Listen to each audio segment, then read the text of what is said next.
Hey, this is Keith from Save the Rust. Today we're going to continue working on our 1910 to 13 Flanders 4.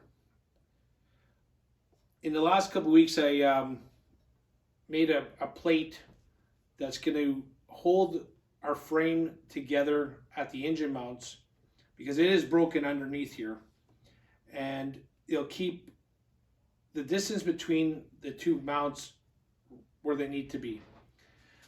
After we get that plate installed, I'm going to push this point back up because this frame rail should actually come straight out and then drop a lot harder than this point right now. Right now it's kind of just curving down.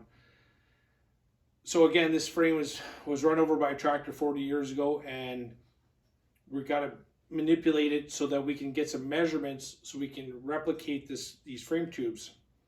I've contacted one guy who is going to help us out. He's got a machine that can replicate this frame tube because this is a continuous piece from this point all underneath the motor and back up to here. And he can replicate it, but I need to get some measurements so that we know exactly how this all goes together. Once that happens, once we get the frame tube measurements to our guy and he replicates it, I've also got this angle here. So I have this from another fellow who gave me that angle off an original frame.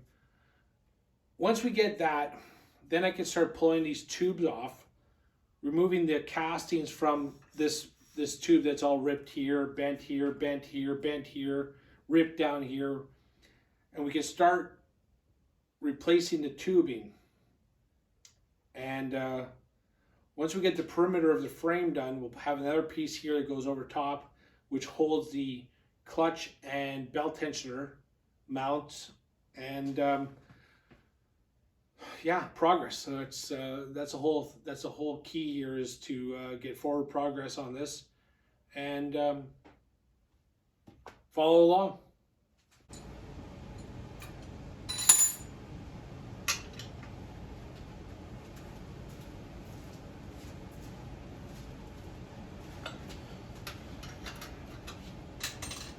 So the next order of business is to remove the motor and then put in the plate that we're going to use to hold the two motor mounts back together.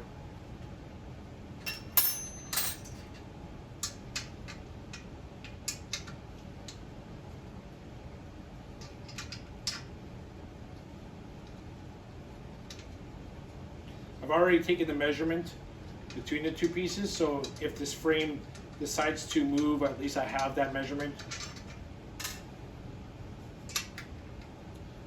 And it's possible it could move because right now, if you look underneath here, this frame tube is actually split and not connected to this back mount.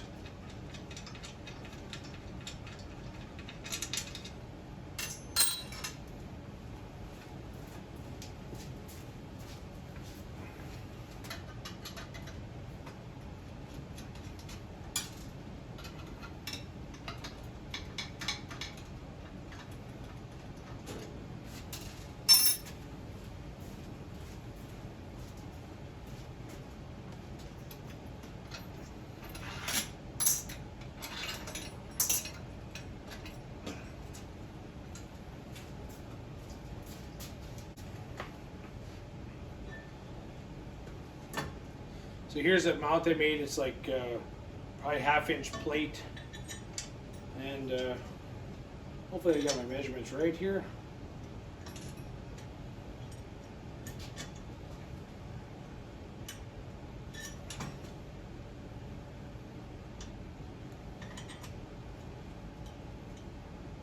So now I gotta make another plate that's gonna go between here.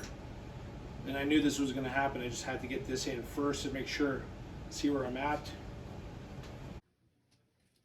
So we got the motor out. We've got this plate now installed. It's flush here, nice and flush there. Comes over to the front, goes on either side of the frame mount.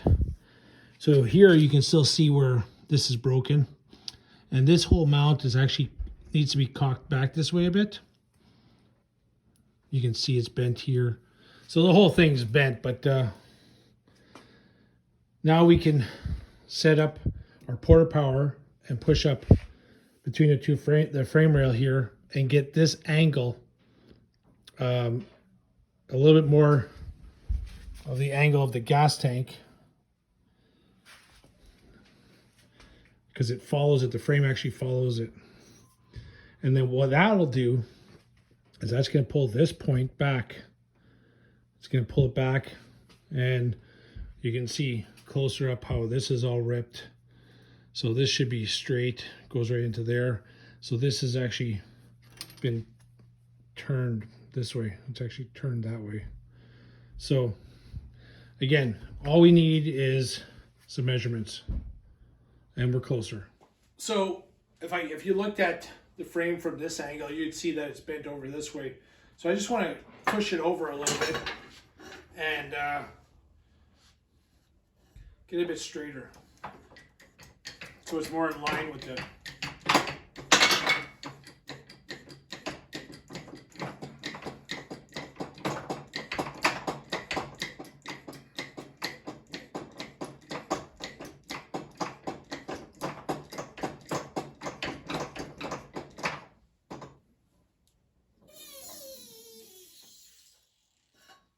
I was hoping that was going to help, but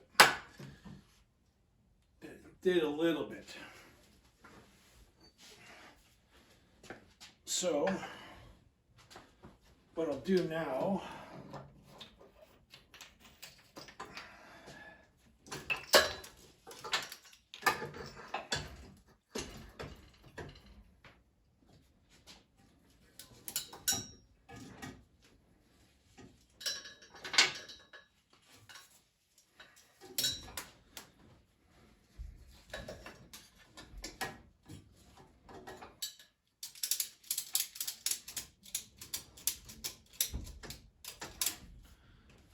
okay.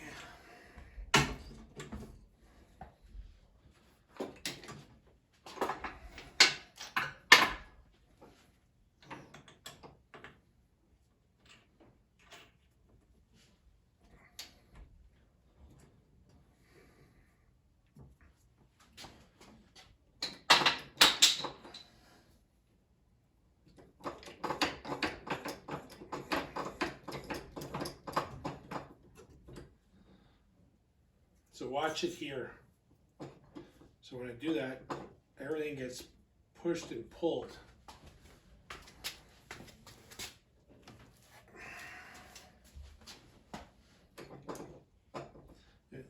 What you can't see is right here, this back section is actually going where it kind of needs to be. The back section, it bolts on at the very back here. It's almost perfect now. So now we've got a bit more of how it should look, this frame. We'll see how much it goes back. I'm going to give it just a little bit more.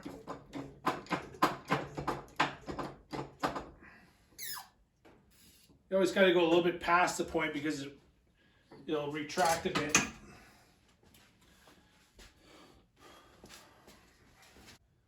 So this is a brand new tank I got made. So it should follow this. And that's looking pretty good right there. Looks pretty symmetrical. So that frame should almost be right where it needs to be. The back rail right now is almost perfect where it wants to sit and bolt in. You can see there's a gap here, but there's a lot of damage right in this area here. So I think this is exactly where I want to stop. Take the measurements. This is going to be, this whole section is actually bent.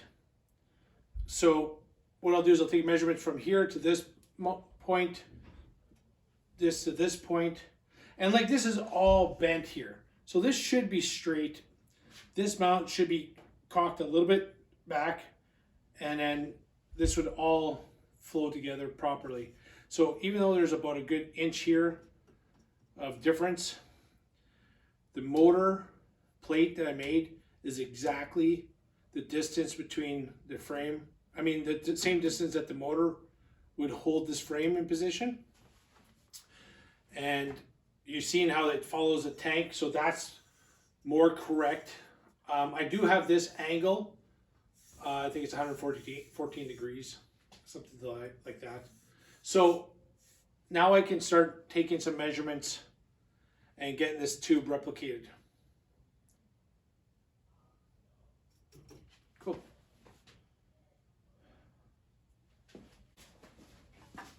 What's also missing is this tube right here.